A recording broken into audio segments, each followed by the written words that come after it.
Today we're looking at a really strong 2024 Match of the Year candidate, Bryan Danielson vs. Zack Sabre Jr. from New Japan The New Beginning in Osaka 2024, February 11th at Adion Arena, Osaka.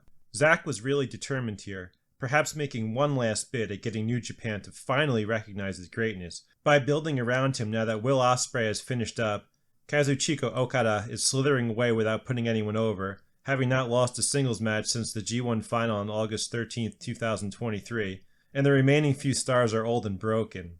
Zack was on a mission tonight to earn this win rather than simply receive it, really seeming prepared, both in storyline and in actuality, for every hold Danielson could possibly throw at him, as well as tremendously stepping up his striking game, so Danielson no longer had the notable advantage there that allowed him to win their great October 1st, 2023 match.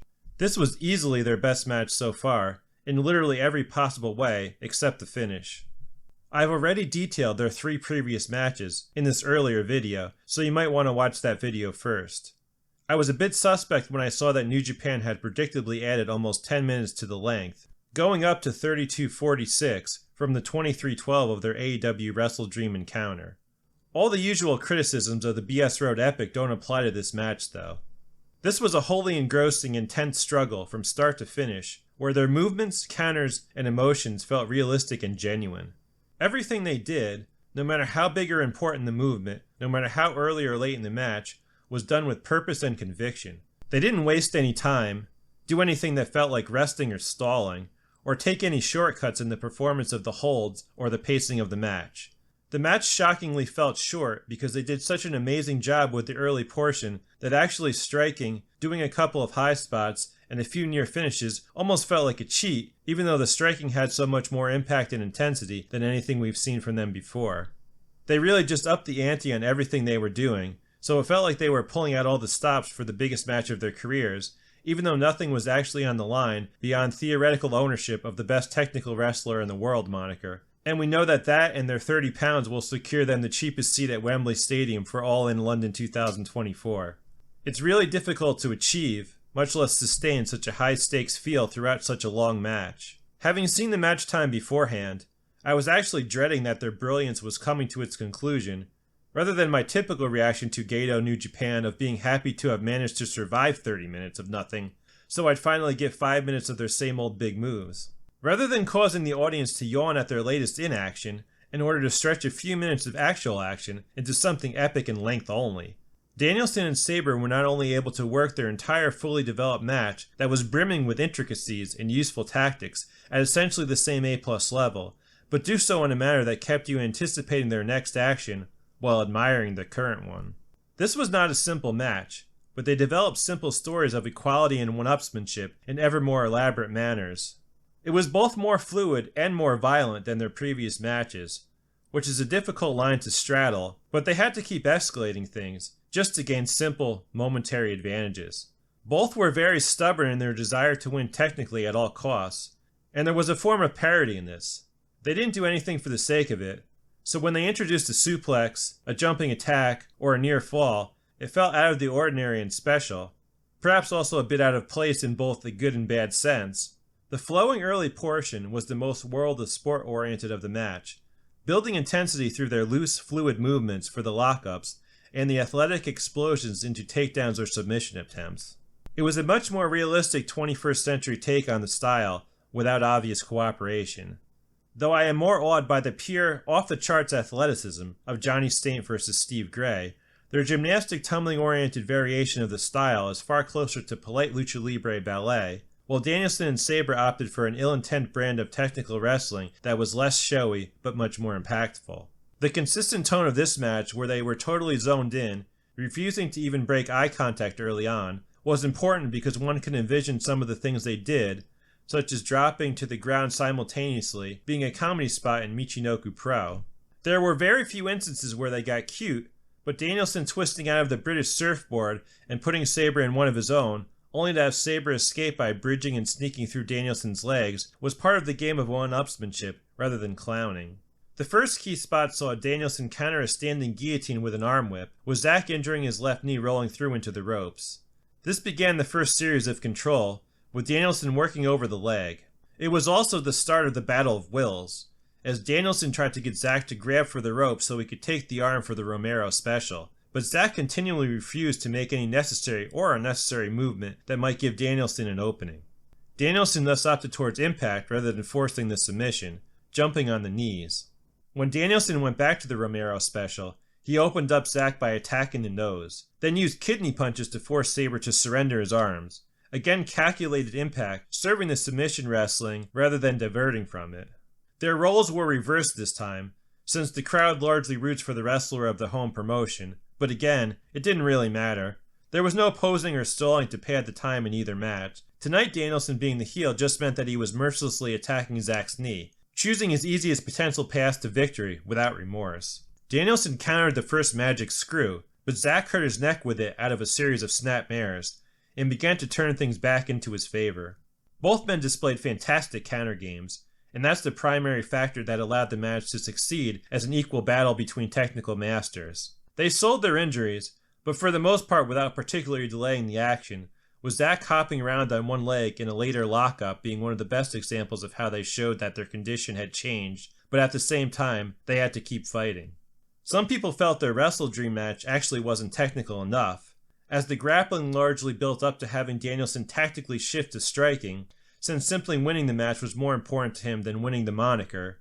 And as in an MMA match between experts in the same style, the best strategy is often for the more well-rounded fighter to try to utilize their secondary skill set, or exploit a hole in the opponent's training. Today, strikes weren't a weakness for Sabre, as both were somehow striking with the violence of a primary Katsuyori Shibata. This was the most startling aspect of the match, as I'd never thought of striking as a strength of Sabre, and even though Danielson is a very good striker, he's more someone who does everything he dabbles into well than someone you feel is truly locked into savaging the opponent with every shot. The huge improvement in the believability of the strikes altered the feel of the match, adding a lot of desire, determination, and rawness to the proceedings, but these weren't necessarily the most important aspects. By beating the hell out of each other while interworking for submission moves, they succeeded in making the striking exchanges an organic, interweave portion of their still more or less 100% technical match, rather than something that felt in opposition to it. The signature sequence saw both simultaneously utilizing the Achilles tendon hold, with Zack prodding with a slap, then a kick exchange. This prompted Danielson to escalate things after annoyingly proclaiming, "You really want to play this game?" At which point they truly went nuts with a sitting kick exchange while both continued holding onto their locks. Even though we saw some of this in the previous match, this was a much more violent variation that came off differently. Tonight's match felt a lot more like a fight that just didn't have a ton of stand-up, and was also a lot more emotional, as they struggled with their anger and frustration with, for once, being unable to firmly establish technical superiority, and balance that against their stubbornness to just win in some other manner. The match purposely had very few near submissions because it was so focused on showing how equal they were. For me, this was an advantage, because it kept them out of the over-dramatized territory of straining credibility by staying in the submissions far too long. It's also one of the reasons the match never felt like too much, like spam and or overkill. Thematically, the idea was that they were too good to really put each other in trouble because they both knew all the holds, and more importantly, all the counters. At least for me, the escapes were far more exciting than seeing one wrenching away while the other made faces as they very slowly slid over to the ropes. Zack finally wound up rolling off the ring apron to end the Achilles tendon hold exchange, leading to Danielson hitting the Busaiku knee off the apron, which was the first conventional high spot of the match, more than 20 minutes in. Danielson then tried to come off the top rope, but Sabre did his counter into the triangle, and this evolved into the first real near submission.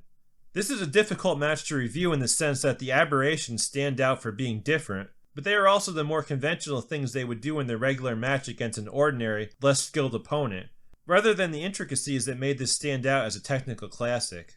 The best part of this match were all the twists, turns, and rolls they made to alleviate the pressure and possibly escape or counter. It's all the beautiful mirror or parody spots they pulled out to outsmart each other, except the opponent would also find a way to regain the advantage by throwing the same counter, or something similar, right back at them. The big standing striking exchange would have worked better if Danielson had won with a leg kick, especially since he went right back to the leg after that. They simply weren't willing to relent or back down, which resulted in striking that was really above the normal level of impact and intensity for not only them, but almost anyone else, particularly some crazy headbutts. Danielson finally conceded to going for a pin attempt after an avalanche-style backdrop 25 plus minutes in. Sabre responded going for a pin with his Zack driver, but these were really the only near falls outside of flash pin attempts.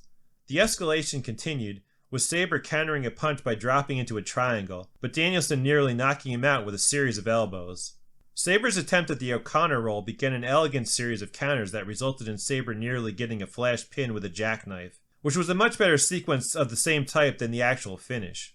Sabre had kind of gotten away from selling the leg, but when Danielson tried to end a strike exchange by going into a backslide, Sabre re-injured the leg landing on his feet, which allowed Danielson to hit the Busaiku knee. Danielson went for another one to finish him off with it again, but Sabre sidestepped, leading to an elaborate series of flash pin attempts that went one too long, as Sabre's final crucifix didn't flow naturally out of the pattern of back bridges, and thus took too long to set up to be credible as the actual finish. The clunky finish was literally the worst aspect of the match, as it was just too slow to maintain the element of surprise, and wasn't clever enough for a match that was otherwise so brilliant.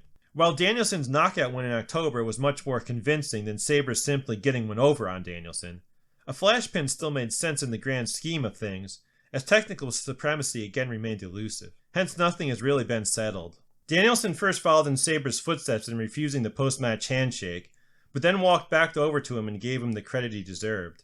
If there's to be another match, which I certainly hope there will be, a submission match would be a reasonable gimmick, not that these guys need one. This was the best match of either man's career, which is that much more impressive for Danielson given he's edging towards retirement. Despite the unsatisfying finish, the rest was so far beyond what we've been seeing in recent times that this is still probably closer to 5 stars rather than 4 3/4.